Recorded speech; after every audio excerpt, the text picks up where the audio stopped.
eu iria passar uma aula para vocês de como pregar em grandes eventos, tá? É uma aula importante, rápida, porém importante, tá? Ó, como pregar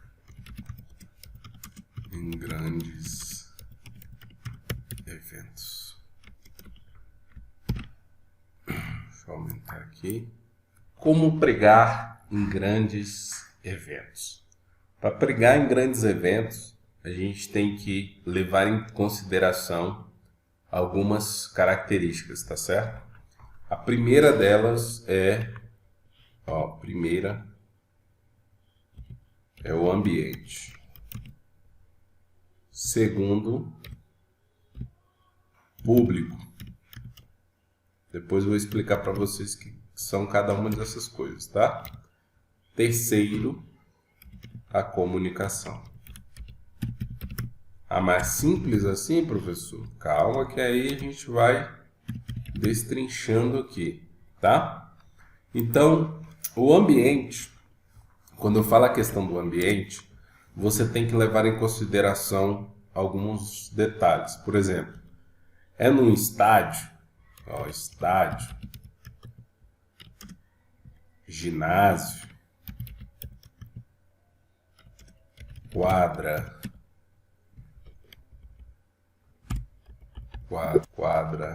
poliesportiva, numa rua e salão de eventos, igreja, ou seja, onde é?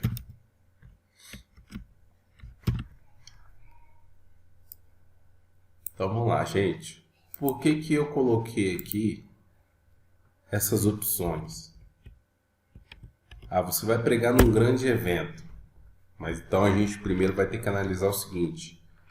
Espera aí, esse evento vai ser num estádio, num ginásio, numa quadra poliesportiva, né? Faltou aqui só campo de futebol porque já está aqui em cima. Vai ser numa rua, vai ser num salão de eventos, vai ser em uma igreja, ou seja, aonde vai ser este evento. Isso é muito importante porque dependendo de qual desses ambientes ou talvez um outro ambiente, você vai entender o segundo aqui, o seu público. Seu público. Então, o seu público, ele vai ser, tá? Sempre vai aparecer esses dois públicos, tá? Ímpios e crentes. Sempre vai aparecer esses dois públicos. Ah, então tá fácil, professor. Tá fácil saber. Nem sempre. Nem sempre. Por quê? Pode ser que, dependendo da quantidade de pessoas do seu público, a sua linguagem tem que ser de acordo com o público. E agora sim que nós vamos entrar na aula. Só quis abreviar aqui para vocês. Então, se você vai pregar num estádio, por exemplo, há um grande evento, é num estádio, e suponhamos que neste estádio vai aparecer 70% de crentes e 30% de não crentes, que são ímpios. Qual a linguagem que você vai ter que desenvolver para conseguir falar para esses dois públicos? E é um grande erro as pessoas, quando vão pregar, alinhar a sua linguagem, a sua comunicação a um determinado público. Se você vai pregar num estádio, geralmente vai ser uma grande cruzada. Em um ginásio poliesportivo, pode ser que seja também uma grande cruzada ou um seminário, tá? Então, se for um seminário ou uma conferência, você já sabe de uma coisa: muito difícil vai aparecer ímpios lá. Então, a sua linguagem vai ser totalmente voltada para crentes, tá? Você vai pregar numa rua, aí, meu amigo, a sua linguagem tem que ser voltada totalmente para o ímpio. Num salão de eventos, pode ser que seja o aniversário da tua igreja, não quiseram fazer o evento na igreja, porque convidou outras igrejas, outras pessoas, etc. Então você pode ter certeza que a maioria da sua linguagem vai ter que ser para crente, porém adaptada para que o ímpio possa entender também. O evento é na igreja, pastor. Vou falar para o círculo de oração. Sua linguagem é para crente. Não, é a festa da igreja. Não, a sua linguagem agora ela é mista. Vocês entenderam que nós temos dois tipos de linguagem aqui? A linguagem específica e linguagem mista, tá? Olha, gente, essa aula aqui eu não dei essa aula para outras turmas, só para vocês. Então, pastor, na linguagem específica, como é que eu faço então para eu ter uma boa comunicação juntamente com os crentes? Então, na linguagem específica, você vai levar em consideração algumas coisas. A primeira coisa que você vai levar em consideração: jargões,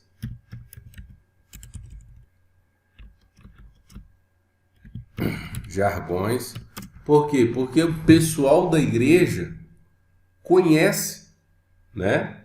Jargões são identificados como varão, como varoa, sabe? Filho de Deus, etc. Tá? Então, esses jargões traz muito mais, vou até colocar aqui, ó, traz conectividade com quem está te ouvindo. E aí que tem um outro detalhe também. Quando você usa a linguagem mais específica, você tem que ser o quê? Mais profundo. Você tem que ser mais profundo aonde? Nas escrituras. Tá? Você tem que ser mais profundo nas escrituras. Quando você tem uma linguagem mais específica, além de você, né, ter que falar jargões, ser mais profundo nas escrituras, você tem uma outra preocupação também, tá? Que a sua aparência.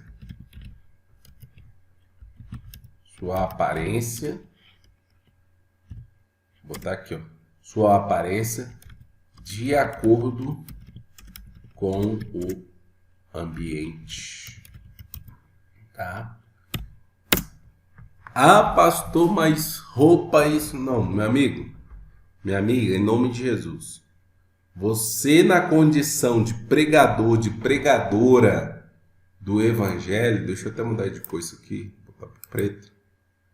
Você na condição de pregador e pregadora do evangelho, você tem que cuidar da sua aparência, sim, senhor. Pastor, mas isso é vaidade, não sei o que, não sei o que mais. Entenda como você quiser. A questão é, tá, que as pessoas não deveriam te julgar pela aparência, porém julgam. Tá? Infelizmente. E isso faz parte. Quando você vê uma irmã bem vestida, bem arrumada, que ela sobe no altar para falar, a imagem dela transparece para as pessoas seriedade, compromisso, uma mulher séria, uma mulher que não está ali para brincadeira. Igualmente um homem bem trajado, um homem bem alinhado, bem vestido, que ele sobe no altar para ele pregar, ele transparece para as pessoas seriedade, compromisso, uma pessoa que está ali que tem, né, algo aparentemente para falar, que é uma pessoa importante, não é qualquer pessoa. Agora, experimenta, irmão, e pregar num dia que você for pregar, você vai com a tua Bíblia com as folhas tudo amassada, você vai com sua roupa toda amarrotada. Ah, pastor, mas isso não tem nada a ver não. Você vai ver se as pessoas vão te dar credibilidade. Então a tua aparência, ela conta de acordo com o ambiente, principalmente na igreja, tá bom? Então, numa linguagem específica, você tem que ter jargões que vão criar conectividade. Você tem que ser profundo nas escrituras, a aparência de acordo com o ambiente. E a quarta coisa, aplicação textual em todas as partes do sermão. Tá? Por que aplicação textual? Porque a única coisa que traz a pessoa para dentro daquilo que você está pregando é a aplicação textual. É a aplicação textual, tá? Sem aplicação textual, você não está pregando, você está contando uma história. Sabe a história do Era Uma Vez, Tinha Uma Casa? É assim. Agora, quando você traz a palavra para os dias atuais, quer fazer a aplicação textual, fazendo com que a pessoa possa entender que os detalhes da história de Davi também entram na história da vida dela, aí ela se sente, né, muito mais ativa naquilo que você está falando. E vou até colocar uma outra coisa aqui que está bem conectada com a aplicação textual, que é a interação da igreja com a mensagem. Então, veja bem, a tua mensagem precisa gerar interação com a igreja. Ah, pastor, você está dizendo que eu tenho que falar para os irmãos da glória a Deus? O senhor está querendo dizer que eu tenho que falar para os irmãos da aleluia? Não. Na própria aplicação textual que você faz, as pessoas dão glória a Deus e aleluia automaticamente. Tá? Mas o pregador também tem que ter o feeling, quer dizer o quê? O sentido de olhar e ver. As pessoas estão se envolvendo com a mensagem que eu estou pregando? Porque interação nada mais é do que isso aqui, ó. Envolvimento. As pessoas estão se envolvendo com aquilo que eu estou pregando? Ou estão olhando? Se as pessoas estão se envolvendo com aquilo que eu estou pregando, isso quer dizer que a mensagem foi revelada pelo Espírito Santo de Deus. Porque uma mensagem revelada pelo Espírito Santo de Deus, ela toca no coração do ouvinte. Então, uma pessoa que vai pregar, tá? Principalmente em igrejas, em eventos que são para 100% crente, ele vai usar uma linguagem específica. E se ele vai ter que utilizar esta linguagem específica, ele tem que se preocupar com isso aqui, ó. Jargões que vão criar conectividade com o público, profundidade nas escrituras, porque é fundamental. Quem está ali te ouvindo conhece tanto quanto você, ou até em alguns casos muito mais do que você. A tua aparência tem que estar de acordo com o ambiente que você vai pregar, e você tem que sim trazer aplicação textual em todas as partes do sermão. Quais são as partes do sermão? Introdução, desenvolvimento e conclusão. Ah, pastor, eu vou pregar um sermão expositivo, onde a conclusão é mais robusta, maior. Eu vou ter que falar sobre o contexto histórico, geográfico, bíblico. E agora, pastor, você vai trazer aplicações textuais dentro da introdução. E o mais importante, está havendo interação da igreja com a mensagem? O pessoal está se envolvendo com aquilo que você está pregando? Se sim, isso é um bom sinal, que as pessoas estão absorvendo aquilo que você está falando e que a tua mensagem foi revelada por Deus. Agora, se você prega e para um povo 100% crente, tá? Vai ter que usar a linguagem específica, e as pessoas não se envolvem com aquilo que você está pregando, você pode ter certeza absoluta que o que você está falando está desalinhado com a tua mensagem. Está desalinhado com o tema, com a proposta, com o objetivo da tua mensagem. Tá? Então isso é muito importante. E uma mensagem, tá, que carrega esses pontos aqui, tá, possivelmente essa pessoa vai ter uma outra oportunidade futura para voltar naquela igreja. E agora vamos lá. Ah, gente, esqueci de uma coisa aqui, tá?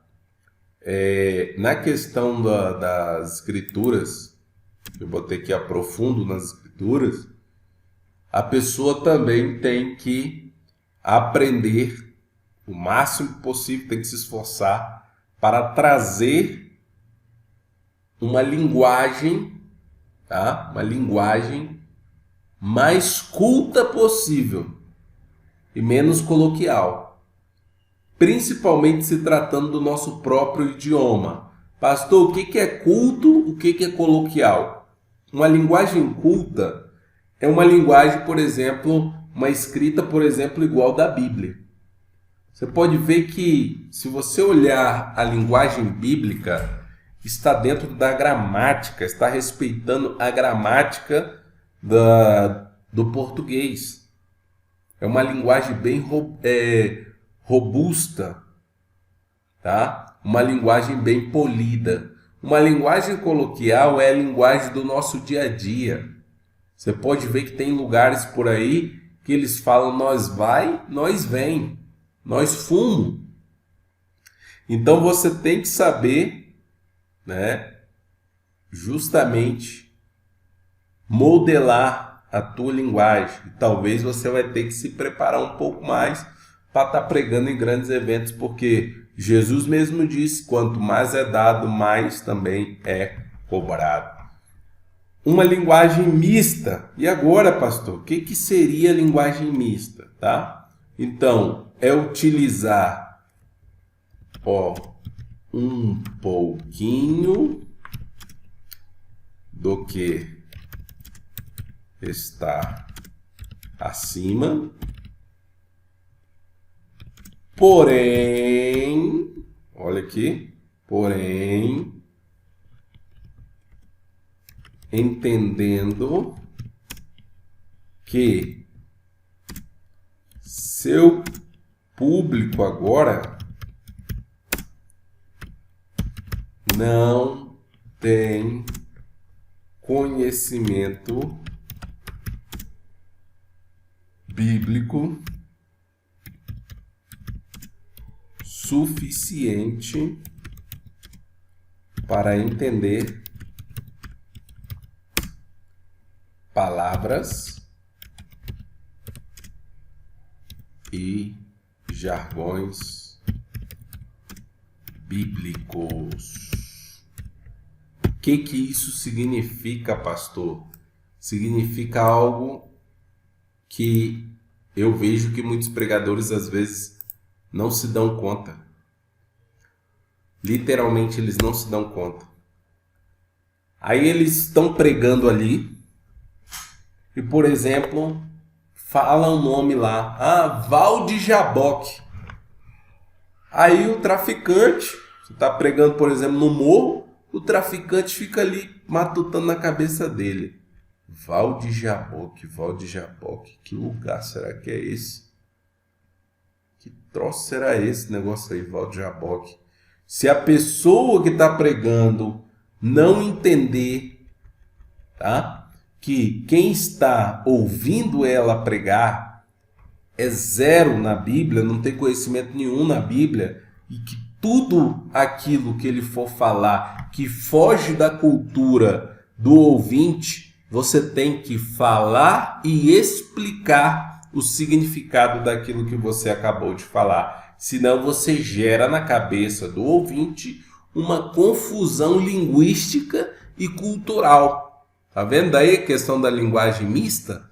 E aí que está o problema. Você pode usar um pouquinho daquilo que está em cima, ou seja, um pouquinho do que está aqui, da linguagem, tá, específica, porém entendendo que seu público não tem conhecimento bíblico suficiente para entender palavras e jargões bíblicos.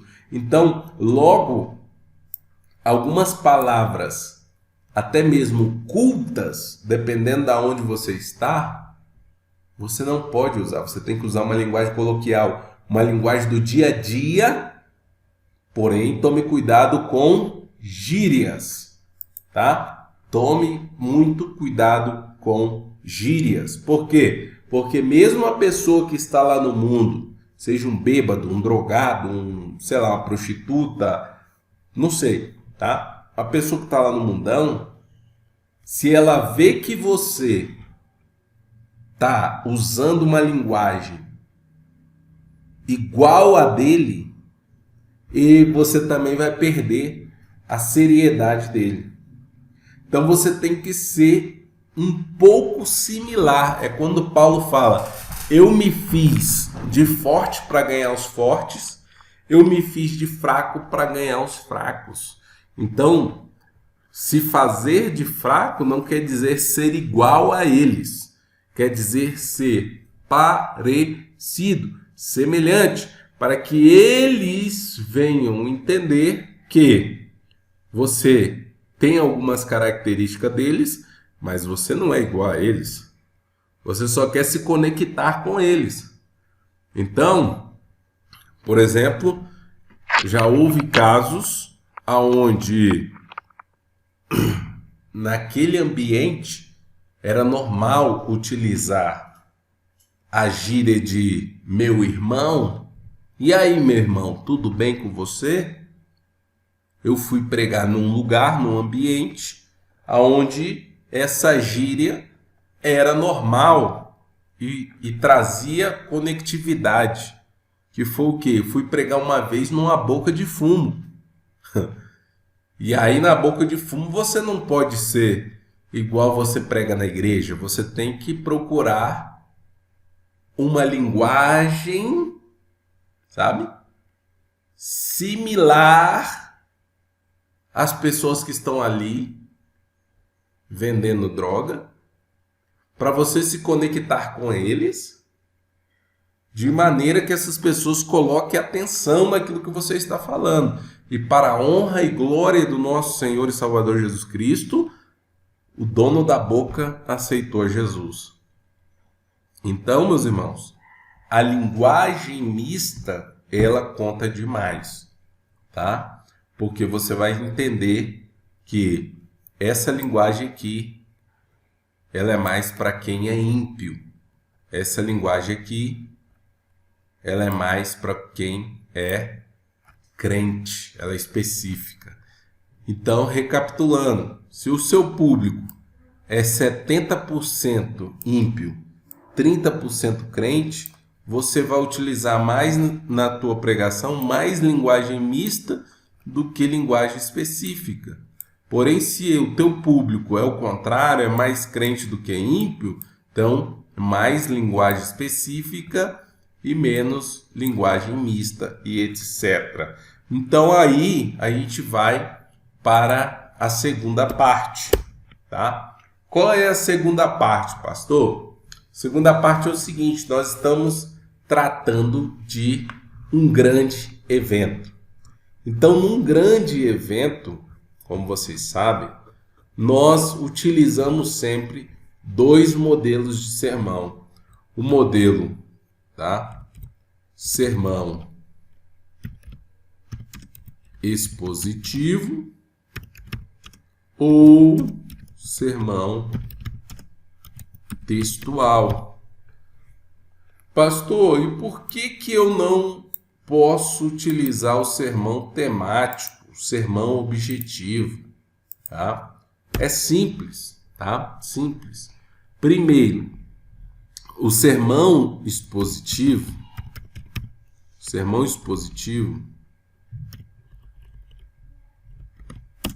ele com certeza, por ser mais difícil de ser pregado, ele demanda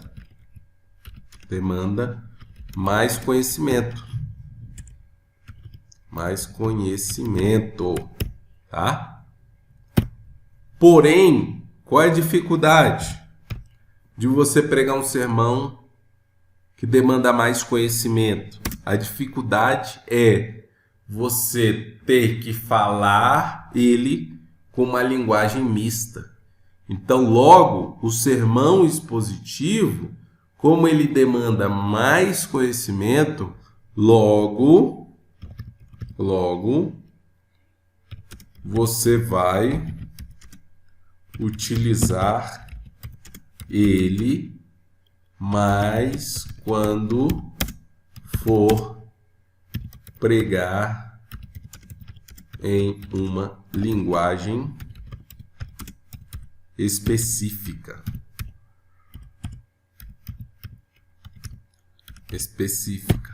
Tá? Lembrem-se disso. O sermão expositivo, ele é mais para uma linguagem específica. Logo, isso quer dizer o quê?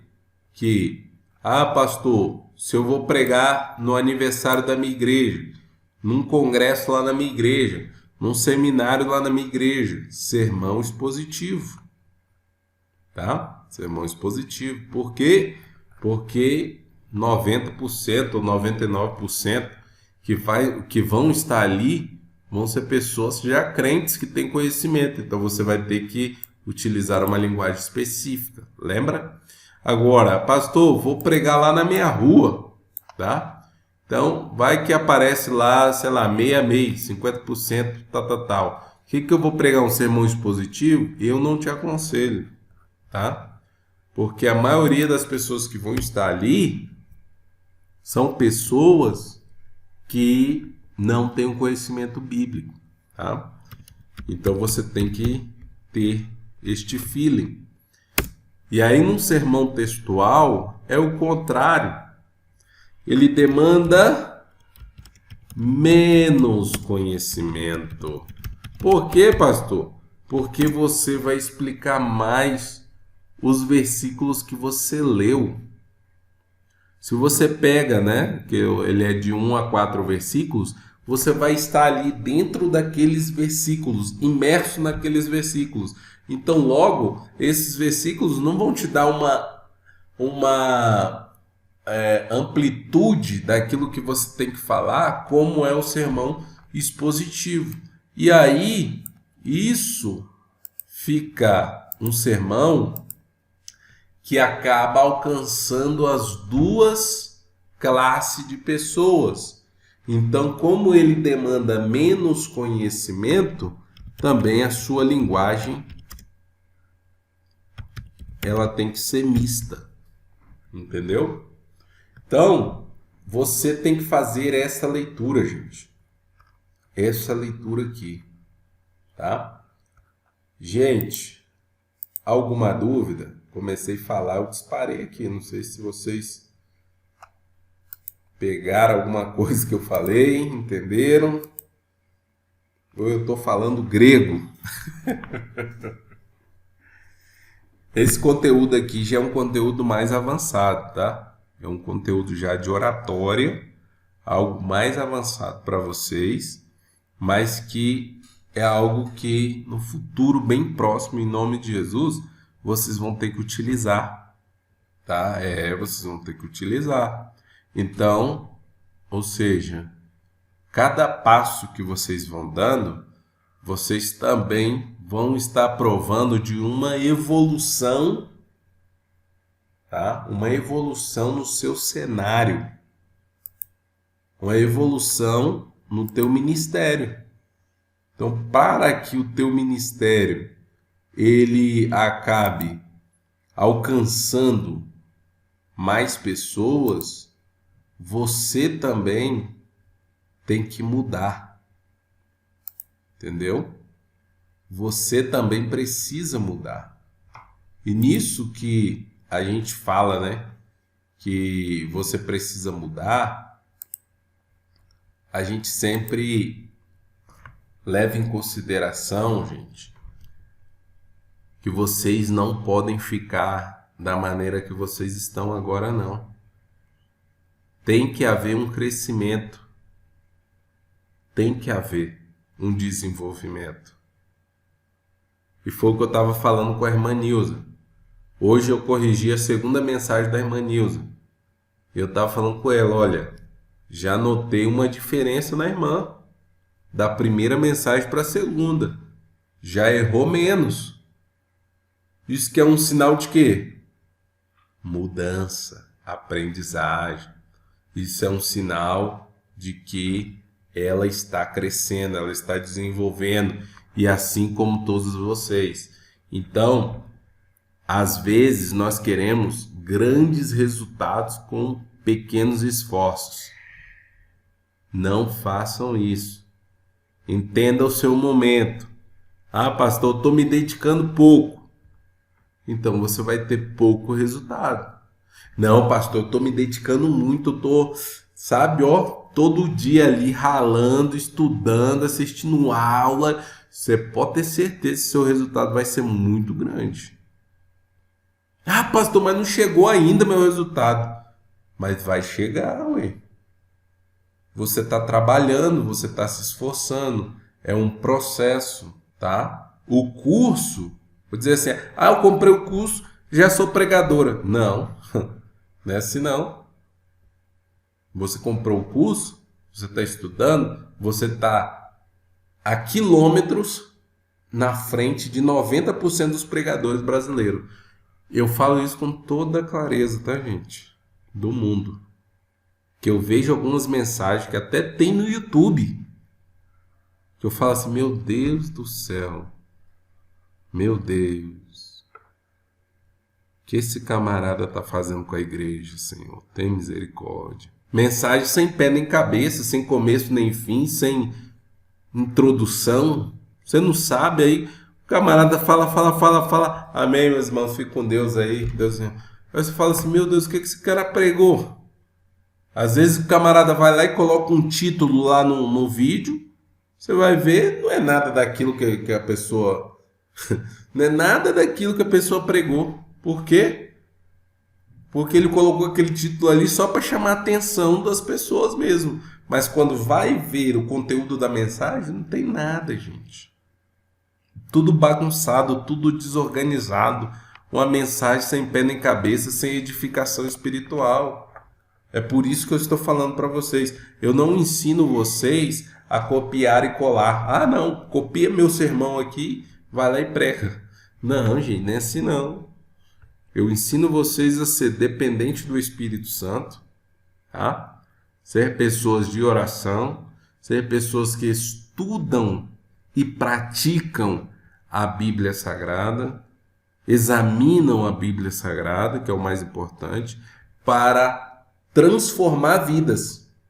Agora, como você vai transformar uma vida se você mesmo não foi transformado? É difícil, né? É difícil. Eu posso dizer que é impossível, porque isso é hipocrisia, né? Então, se nós fomos transformados, aí nós estamos aptos para transformar outras vidas. Nós estamos aptos a transformar outras vidas. Então, com isso, quem vai dizer que nós não estamos preparados? Nós já recebemos a transformação. Então, quando eu falo para vocês que vocês estão no processo, aqui, vou até voltar agora, compartilhar com vocês aqui. Aqui, vocês agora precisam começar a colocar em prática isso aqui, ó. Sermão expositivo, sermão textual. E tem modelo, eu fiz modelo para vocês, está lá, é só vocês observarem como que monta, como que faz. Ah, Deus me deu esse texto aqui, então vou colocar ele aqui no sermão textual. Ah, Deus me deu essa passagem aqui, eu vou colocar num sermão expositivo. Então agora vocês têm que se prepararem. Para o quê, pastor? Vocês têm que se prepararem para o futuro. Para o futuro de vocês, gente. Será que só eu estou vendo que Deus vai levar vocês muito mais além daquilo que vocês imaginam? Entendeu? Uma vez eu falei isso para uma aluna minha, que não está aqui. Falei, Deus vai te levar muito mais além daquilo que você imagina. Ela, pastor, será? Eu estou muito satisfeito com a minha igrejinha. Eu falei, tá vendo? Esse é o problema. Esse é o problema. Deus não está satisfeito que você fique só nessa igrejinha. Esse é o problema. Ela, não, pastor, eu estou satisfeita. Não, o pregar não é sobre você. Pregar é sobre o próximo. Deus está preocupado com o próximo. E por ele estar preocupado com o próximo, ele quer te arrancar dessa igrejinha e te levar para um lugar sólido, grande, para o seu ministério também crescer, para você ter mais oportunidades, para você receber mais convites, para você ir para frente. O que aconteceu? A irmã teve que sair daquela igreja. E ela saiu mesmo. Eu mandei ela sair da igreja? Eu não, Deus me livre. Ela começou a orar e pensar nisso que eu tinha falado com ela. Ficou na cabeça dela martelando. Tic, tic, tic, tic, tic, tic. Deu um problemão na igreja dela lá. Aí, depois ela me procurou e falou, pastor, realmente, Deus é contigo. Porque ficou impossível eu me manter nessa igreja. Vou ter que buscar outra igreja. Falei, tá vendo aí? Sabe por que isso está acontecendo? Porque você estava muito cômoda na sua igrejinha. E Deus não quer você nessa igrejinha. Deus quer te levar você para outras igrejas. Tem outras pessoas precisando de ouvir aquilo que Deus está te entregando. Ah, pastor, mas eu não era nada. Eu falei, mas você vai continuar sendo nada. Quem é alguma coisa depois que começa a pregar? Eu não sou nada também. Ninguém é nada. A Bíblia diz, importa que ele cresça e nós diminuamos. Tá? Importa que o Senhor cresça na nossa vida e que a gente venha diminuir. E ponto final. A gente é só um instrumento nas mãos do Senhor. É como um bisturi bem afiado na mão do melhor cirurgião que tem do Brasil. Você acha que este homem vai usar esse bisturi para quê? Para o corte certo, para a cirurgia certa. Nós somos o bisturi na mão do maior e melhor cirurgião do mundo. Se chama Jesus Cristo. Ele nos usa para trocar corações, ele nos usa para transformar vidas, ele nos usa para curar vidas, ele nos usa para restaurar casamentos, ele nos usa para mudar vidas e mais vidas e mais vidas e mais vidas. Eu sei de uma coisa, gente, e eu encerro aqui nesta noite dizendo para vocês: não limite aonde Deus pode levar vocês.